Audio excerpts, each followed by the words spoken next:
ouvir aqui no meu coração. É um estetoscópio, um instrumento, símbolo da medicina, não? Claro que o símbolo da medicina é aquela serpente, né? Mas, enfim, é um objeto que se associa à figura do médico. E é exatamente um médico, o nosso dialogador de hoje. Mas ele não é cardiologista, não usa esse instrumento. Eu trouxe apenas para pontuar, fazer assim a espinha dorsal do nosso encontro com ele, porque ele é médico e este é o símbolo, um dos símbolos mais associados à figura do médico. Ele é urologista, ele tem doutorado nessa área nos Estados Unidos, ele é doutorado na USP, nessa área de urologia e cancerologia. Eu me refiro ao dialogador de hoje, que me trouxe, vejam, qual é a especialidade dele? Eu já disse, é urologia. Ele me trouxe uma cueca. Claro, uma cueca. Eu estou me referindo ao professor do Hospital Geral, nesta área de urologia, o doutor famosíssimo, meu médico. Salve o Pinto! Doutor Salve o Pinto. Quanta gente já deve ter feito, como é que chama?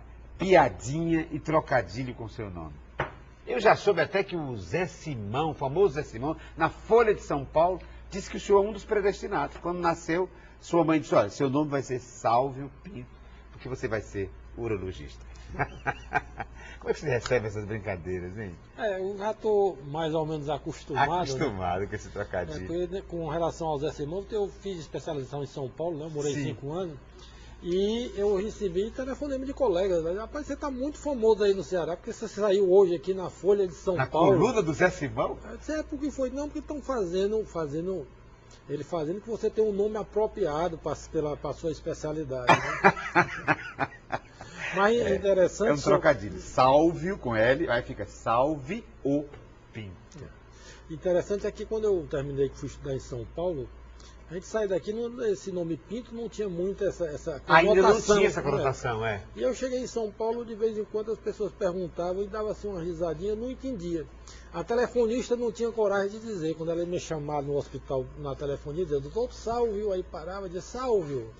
Até que foi cair na ficha e a gente viu que Porque é interessante, essa expressão pinto ainda não era associada ao órgão masculino, né? Ao órgão sexual masculino. Até um determinado tempo, depois sim. Mas lá no sul já era muito tempo, né? Mas aqui, no Ceará aqui não. Né? Então essa cena, mas que é engraçado, Tanto que o Zé Simão, que é esse humorista, que é o colunista do jornal Folha de São Paulo, faz essa piada. Coloca sempre, no Ceará tem um predestinado à urologia, chama-se Salve o Pinto. Doutor Salve o Pinto, entre os objetos que eu me trouxe, veja, tem aqui o símbolo da masculinidade. E você sabe que os objetos vão pontuando e vão pontando, como é que chama? Delimitando, demarcando, né? A nossa conversa. O que nós poderíamos conversar a partir de um samba-canção? O masculino, o homem, a relação do homem com a urologia, como paciente, é completamente diferente da mulher, né? As mulheres são acostumadas a ir ao ginecologista, é isso que eu estou querendo que o senhor fale. E os homens não são. Não faz parte da cultura deles frequentar o urologista. Sem dúvida, eu acho que ainda hoje a grande dificuldade de se fazer o diagnóstico da doença precoce é a dificuldade que tem do homem ir ao médico, né? E quer dizer, você sabe que a mulher, na sua primeira menstruação com 12, 13 anos, a mãe já leva para o ginecologista para saber se está tudo bem, não. O homem não vai. Hoje a gente recebe muito cliente no consultório levado pela mulher, porque é a mulher que sai arrastando ele. E isso dificulta muito a prevenção das doenças, que hoje, sem dúvida, a única coisa que cura, no caso do câncer, hoje é a prevenção, é você fazer o diagnóstico precoce. Né? E o senhor acredita que essa resistência, essa falta de cultura do jovenzinho de 13 anos, a partir daí, ir ao médico? Eu acho que até a própria... o medo de saber que está com uma doença, né? De ter que se hospitalizar, e tanto isso às vezes atrapalha muito, e a pessoa vai retardando, e quando procura, né, tanto que na medicina tem aquelas frases de efeito, que não procure o que você acha, né? Não procure o que você acaba achando. Que não tem nada a ver, né? Outra coisa, não mexa que vai piorar, quando na verdade não existe isso, né? Na verdade, antigamente, quando você fazia o diagnóstico, já estava tarde. Então, mexeu, piorou. Não, não é isso, é porque a pessoa não foi no médico quando deveria ter ido preventivamente, né? E quer queira, quer não, também a urologia, apesar de estar ligada também aos rins, né? A parte urinária e tal, claro, tem a ver com a vida, com a genitália, né? No caso, masculina. Então, é sempre um ponto delicado, né? Saber-se alvo de um exame, porque um sexo exteriorizado, né? Exposto. Não, e sem dúvida, como o melhor exame... Nós somos o sexo frágil, não somos? O preconceito, né? Hein? E o preconceito, sem dúvida, como a gente sabe, quer dizer, o melhor exame para detectar o câncer de próstata ainda é o toque retal. E o preconceito do homem procurar um médico para fazer o toque é uma coisa ainda... Exato. Melhorou muito, mas hoje ainda é muito difícil. E é bacana você ter lembrado isso, porque aí não é só tocar, mexer com o seu órgão sexual, é também com ânus, não é? Com a bunda, não é? O exame da próstata é feito com o melhor exame ainda é o toque retal. É o toque retal, claro. E aí isso constrange, porque se criou uma aura, né? De que não se deve tocar né? Nas nádegas, né? De um homem, né? Nem mesmo para salvar a vida. Eu costumo dizer para os meus doentes que é melhor alguns segundos de constrangimento do que o resto da vida com sofrimento, né? Então é bom sempre, quer dizer, existe hoje o que a Organização Mundial de Saúde recomenda, é que a partir dos 45 todo homem deve procurar fazer um exame urológico uma vez por ano. Uma vez por ano. A gente tem hoje o câncer de próstata, é o câncer de maior incidência no homem. E com um simples toque e um exame de sangue, você pode detectar precoce e curar essa pessoa. Entendeu? E é tão simples, eu já fiz, eu acho que muita gente já fez também, claro, os homens devem fazer esse toque. Eu estou querendo fazer um serviço aqui de utilidade pública. É tão rápido, tão simples. Estou falando isso para as pessoas que têm grilo com isso. Não é, doutor? Chegar, demora quanto minuto? Um minuto, talvez? Menos que um minuto? Menos que um minuto. O toque em si dura segundos. Um segundo, dois? Uns 30 segundos, onde você vê o tamanho da próstata. Para que você faz o toque? Você para ver o tamanho da próstata, a conformação, se ela tem algum nódulo, se ela tem endurecimento, áreas de endurecimento ou não. Isso você faz em 30 segundos. Em 30 segundos. Eu disse 2 segundos, mas exagerei. 30 segundos. Existe uma frase de efeito que quase todo doente diz: doutor, não tem uma coisa mais nova que vá substituir o toque? Hoje tem o ultrassom transretal, mas só que o ultrassom transretal demora muito mais tempo e é muito mais desconfortável. Ultrassom transretal, o que é isto? Como é que significa? É um exame. É uma ultrassonografia. E você entra com o eletrodo pelo reto também. Ao invés de ser o dedo entra, do médico, que dura 30 segundos, é um aparelhinho. É um aparelho que entra. Que vai até lá e fotografa. E vai fotografando toda a próstata para ver a mesma coisa. E aí volta. Quer dizer, é tão coisa, invasivo. Demora muito mais tempo. Sem dúvida. Muito mais invasivo. Porque o toque é um toque mesmo. Não é? É uma famosa. É uma dedada, digamos, não é? Como se diz no Ceará. Não? Podemos falar claramente, podemos desmitificar. Eu queria desmitificar isso. Que eu acho que é um bem que a gente está fazendo aos homens que tem tanto grilo com isso, né? Um exame digital simples, como na mulher você faz também, ginecológico. Na mulher você também introduz, você pega, você toca, né? As mulheres reclamam também, porque se sentem invadidas também, não é? Sem dúvida. Afinal de contas. Mas é um exame que faz parte do exame físico, como todo homem, todo paciente tem que ser submetido. Do mesmo jeito, quando eu vou para uma dor no ouvido, o otorrino, como é que chama? Interfere ali no meu ouvido, examina, põe uma luzinha dentro, não é? Sem dúvida. Para ver, para saber o que está acontecendo, né? Pois é. É um exame que tem que ser feito. Levando em conta que o câncer de próstata hoje é o principal câncer do homem, né? O homem que mata mais já hoje. Chegando já ter ultrapassado o câncer de pulmão. É mesmo. Outra coisa, doutor, você veja, eu estou aqui com uma cueca samba-canção, a famosa samba-canção. Ela é mais confortável do que do que a outra? A box ou a... Não. Eu estou falando do ponto de vista como é que chama? Da saúde. Para a temperatura, do saco escrotal, etc. Do órgão sexual, da genitália masculina. A forma não tem. O importante às vezes, as de algodão são melhores, porque essas de seda, essas cuecas são mais prejudicial, que aumenta a temperatura. Pois é por isso que eu estou querendo que o senhor fale. Quer dizer que essas aqui seriam mais recomendáveis, mais saudáveis? Não, de pano? não tem assim uma indicação. Mas de pano de algodão, sim, é melhor do que usar essas de seda, essas de poliéster, que são mais. Porque essa aumenta a temperatura. Aumenta a temperatura na genitália. E a genitália deve ter uma temperatura. E facilita a infecção por fungo, essas coisas. A infecção por fungo, etc. Como também como é que chama? A limpeza, a higienização, não é? E outra curiosidade, já que estamos aqui com uma cueca, me ocorreu então uma outra questão. Existe uma urologista? Eu não conheço. Aqui no Ceará não, mas no Brasil já tem várias. É mesmo, doutor? Agora que vai ser. Hein? Porque se os homens têm constrangimento, será que aumentaria o constrangimento? De ser tocado por um... Seria maior o constrangimento para um homem ser tocado, fazer o toque retal, com um médico homem ou com uma médica? Não, na verdade, é aquele negócio. Existe, no Ceará ainda não, mas no Brasil tem várias colegas, inclusive colegas famosas, que são urologistas, né? E que trabalham normalmente, né? E muitas... Com os homens? E tem uma área da urologia, que é a uroginecologia, que é das mulheres que estão com incontinência urinária, que muitas vezes, infecção urinária, que é muito frequente, que muitas vezes elas acabam caindo mais para essa área da uroginecologia, porque na verdade elas se dão melhores com o atendimento feminino, realmente.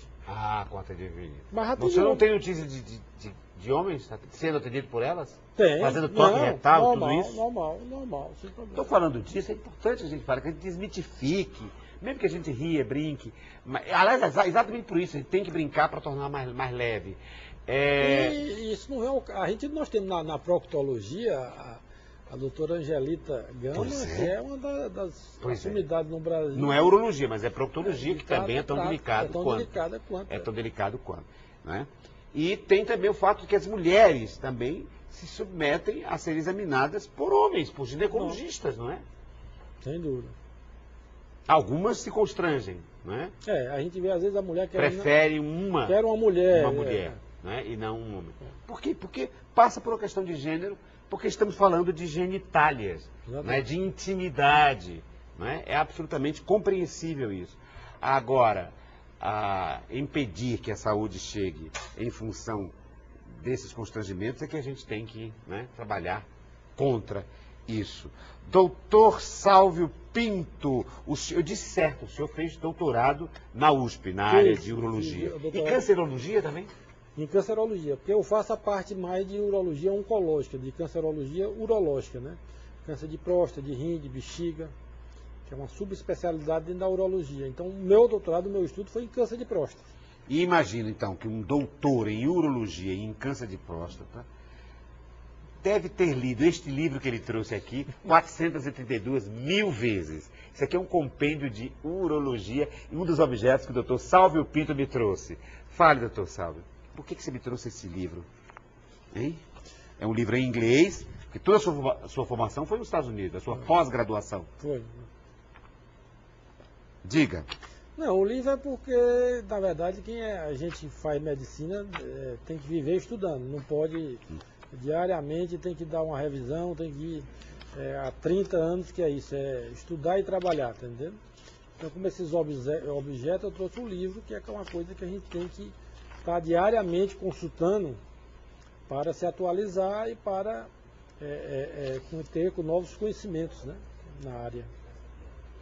E as tecnologias têm contribuído em todas as áreas, inclusive na urologia, para novas descobertas, não? Sem dúvida, sem dúvida. Hoje existe muita coisa dentro da cancerologia que está para vir aí pela frente, que é a biologia molecular. Hoje a gente está estudando a função da célula, né? Quer dizer, para chegar ao saber como é que a célula se transforma, uma célula benigna e se transforma numa maligna, né? Então, hoje a gente está estudando a nível molecular, entendeu? E há um tipo de cirurgia menos invasiva. Não se faz mais, pode não se fazer dependendo do, acredito eu, dependendo do volume de um tumor, digamos, um possível tumor na próstata, pode se fazer não mais aquele corte abaixo do umbigo, não? Não, sem dúvida. Hoje todos os procedimentos, não só na urologia, mas em todas as áreas, está se passando a ser ou endoscópico ou um tratamento minimamente invasivo, que é o laparoscópico. O endoscópio é pela veia? O endoscópico é pelos próprios canais naturais. Pelos próprios canais. Por exemplo, no caso da próstata, a hiperplasia benigna da próstata, que é o tumor benigno, que é o que atinge mais o homem, é feito até quando se a próstata tiver um tamanho até 100 gramas, você faz muito bem pela uretra.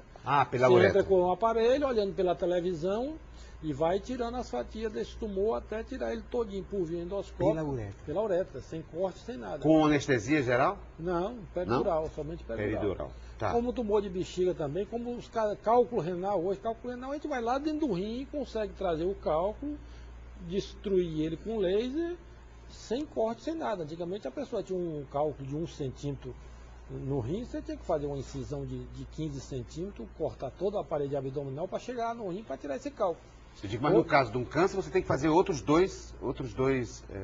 Não, aí há outro tipo de procedimento Abertura. minimamente invasivo, que é a laparoscopia. Isso, é disso que eu estou me referindo. A laparoscopia, que hoje a gente está se fazendo nas próstatas também, e muitos outros procedimentos, como a vesícula, como hérnia de hiato, é um procedimento onde você entra com uma incisãozinha de 1 centímetro, você entra com a câmera, essa câmera aumenta... 1 centímetro, uma incisão. Tá, aí entra uma câmera. Com a câmera, essa câmera aumenta o campo em 40 a 60 vezes, e você, através de outros 4 orifícios, você entra com as pinças e vai fazendo o procedimento da mesma maneira que você faz como se fosse aberto, e depois você tira a peça cirúrgica num saquinho, e é totalmente, quer dizer, você fica com 3 incisõezinhas de 1 centímetro. Isso já é o futuro? Isso é, sem dúvida, eu acho O que futuro daqui da cirurgia é esse? 10, 20 cirurgias, tudo vai ser endoscópico ou 20 laparoscópico. É só questão não se fará mais aquele corte, não se abrirá mais. Provavelmente não. A não ser que o tamanho seja muito grande, é isso? O tamanho, não, exatamente. Uma coisa que limita é o tamanho, porque às vezes se você pegar uma lesão ainda grande, um tumor de 15 centímetros, não justifica você fazer a coisa laparoscópica, se você vai ter que fazer 15 centímetros para poder tirar a peça. Sim. E não é recomendável você estar mexendo dentro do abdômen. Mas graças a esses novos métodos diagnósticos, como ultrassom, tomografia, ressonância, cada vez mais você está pegando os tumores menores. Que com isso você está tendo melhor resultado, e com isso você está tendo a oportunidade de tratar ou por tratamento minimamente invasivo ou por tratamento endoscópico, tá entendendo? Que é o caso hoje nos Estados Unidos, além da laparoscopia, você está fazendo a cirurgia robótica. Você faz, é o robô que está fazendo aquilo lá e você está aqui mexendo nele, tá entendendo? Você está aqui. Você comanda aqui, o robô faz lá. E as pinças lá mexendo, um robô mexendo nas pinças. Hoje o procedimento é robótico. Por quê? Qual é a vantagem disso? A vantagem grande vantagem. A grande vantagem é porque você tem um campo aumentado, você tem mais precisão, tá entendendo? Precisão dos movimentos, tá entendendo? E, quer dizer, e é um avanço de tecnologia que futuramente, isso é o que o americano estuda muito, é você tentar levar isso para telecirurgia, quer dizer, eles estão numa guerra lá no Iraque, e o robô vai estar operando, mas quem vai estar operando é você aqui em Nova York, né? Mexendo no robô. Isso já existe. Na estratégia de guerra já existe. Não, e já está sendo estudada. Em guerra você faz isso, né? Hoje você tem. A teleguerra. Exatamente. Hoje você pode operar a pessoa à distância, né? Quer dizer, e hoje nós estamos na robótica. Nós não temos ainda aqui, porque realmente um aparelho é muito caro e tudo tem aquela técnica de esperar que baixe preço e tal, mas São Paulo já tem, nos Estados Unidos tem mais de centenas de centros que você faz pela robótica. Né? Entre os objetos, ele me trouxe aqui 2 ligados à arte. Olha aqui, Dr. Sálvio Pinto me trouxe um livro, quer dizer, um compêndio de urologia e uma cueca, né, samba canção, para lembrar a sua relação aí com os homens, que deve ser complicada, né, doutor? Médico-paciente. E quando há inversão? Doutor Sálvio Pinto vira o paciente de um urologista. Ah, queria falar sobre isso. Como é, hein? Não, eu tenho um urologista e desde que eu fiz 45 anos eu faço o exame. Todo ano? Todo ano. E como é que você se Todo sente? ano não, porque às vezes lá. passa muito rápido e você... Não, eu acho que uma coisa que você não pode abrir mão, o que eu preconizo com o meu paciente, eu tenho que seguir regra. Da mesma forma, eu só faço um tratamento no paciente se eu fizesse em mim, né? Então, aquela história, se fosse no seu pai, o que é que você faria? Sem dúvida, eu só proponho um paciente, uma conduta no meu doente se eu faria, se fizesse em mim. Então, eu sigo, normalmente, todo ano eu faço meu toque, põe lá minha aquela dosagem roupinha de PSA. de paciente. O médico virar paciente. Não. Queria que o senhor filosofasse sobre isso, sobre essa mudança de papel, de lugar. Né? Não, é uma coisa que realmente é difícil, porque a gente vê na prática, eu opero muito médico, muito colega, e geralmente são os mais relaxados, são as pessoas que vêm já, às vezes, a doença já avançada, às vezes, né? Tem um trabalho de doutorado na USP, onde eles avaliaram no INCOR 3 profissões, o médico, o advogado e engenheiro, que chegava infartado. E o médico sempre foi o que chegou pior. Porque sempre fica relutando em querer, tá entendendo? Em querer fazer o que deve ser feito, né? Por que será, hein?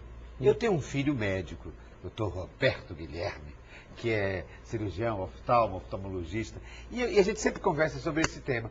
Por que um médico tem tanta resistência a médico?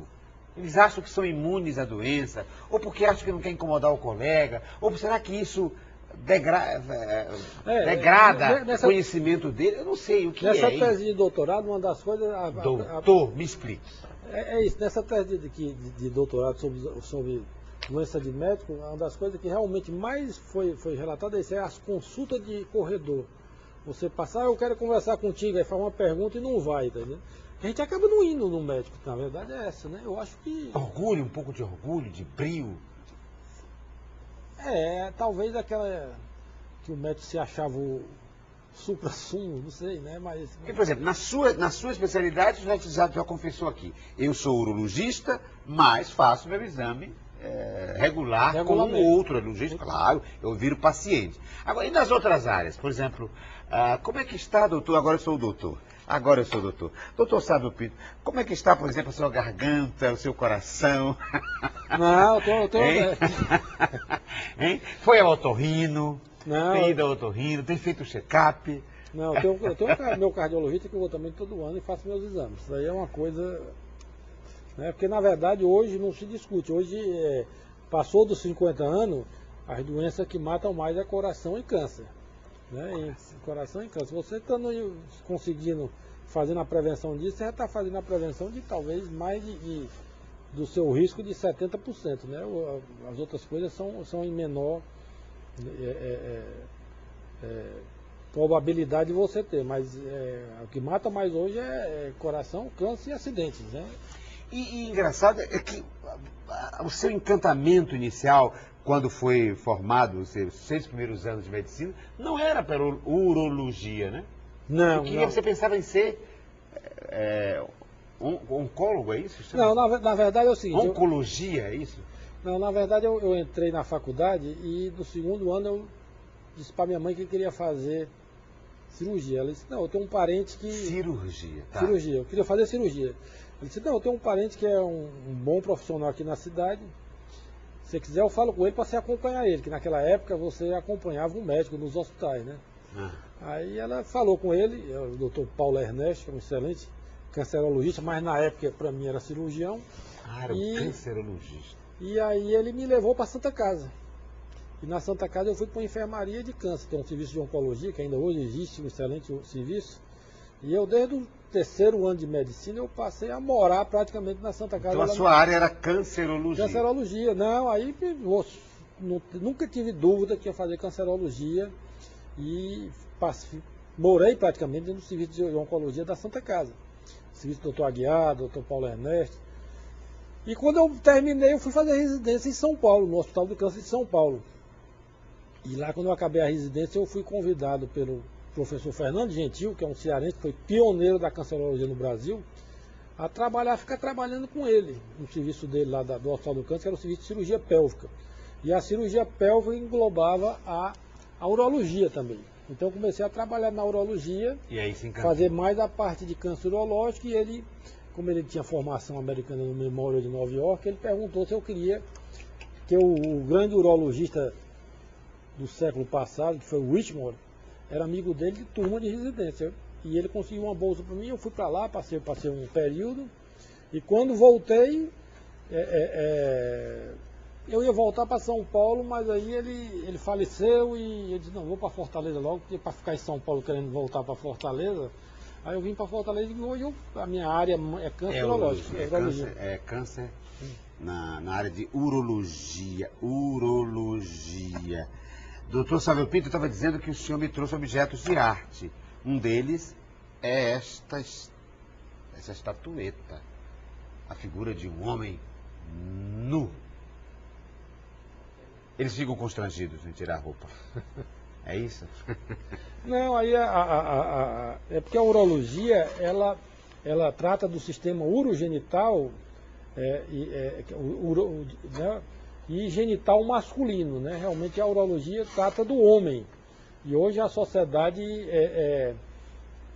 Brasileira de Urologia está com várias campanhas de divulgação da saúde do homem. Quem trata o homem é o urologista, tá entendendo? Porque tem várias, não é tratar só a parte masculina, o homem como um todo. Você tem que ver o homem como um todo, a parte cardíaca, a parte do metabolismo, né? A parte andrológica, né? A parte sexual, sim. né? Isso aí tudo. A famosa, como é que chama? Andropausa? Andropausa. Andropausa. Começa quando a andropausa? Em que período aí? Que idade? Não, a andropausa é uma coisa nova, que realmente até 20 anos atrás se achava que o homem não entrava em menopausa. Assim como a mulher que...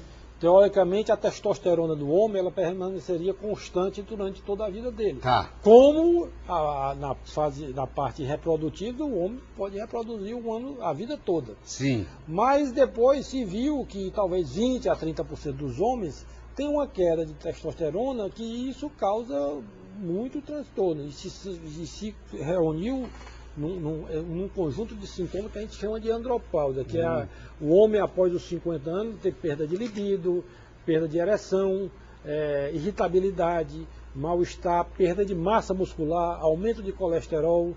Mas não todos os homens? Não, somente 20 a 30%. 20%. Para você fazer esse diagnóstico, você tem que ter a queixa do paciente e tem que ser confirmado nos exames que a testosterona total, a testosterona livre, os hormônios estejam realmente baixos. Toda mulher, sim, terá perda por causa realmente, depois dos 45, os ovários param de funcionar. Param de funcionar, param de produzir. Para né? de produzir. Os óvulos, né? Produzir os óvulos não, porque os óvulos não são produzidos. Enfim, não tem mais. Né? Além da mulher, além da parte da ovulação, ela perde os hormônios também, que são produzidos no ovário. Ou seja, toda mulher vai para a menopausa. Menopausa, né? Se tiver... chegar a uma determinada idade. Os homens, 20 não. a 30% podem ter andropausa. Muito bem. Vamos conversar então sobre a vida sexual dos homens no próximo segmento.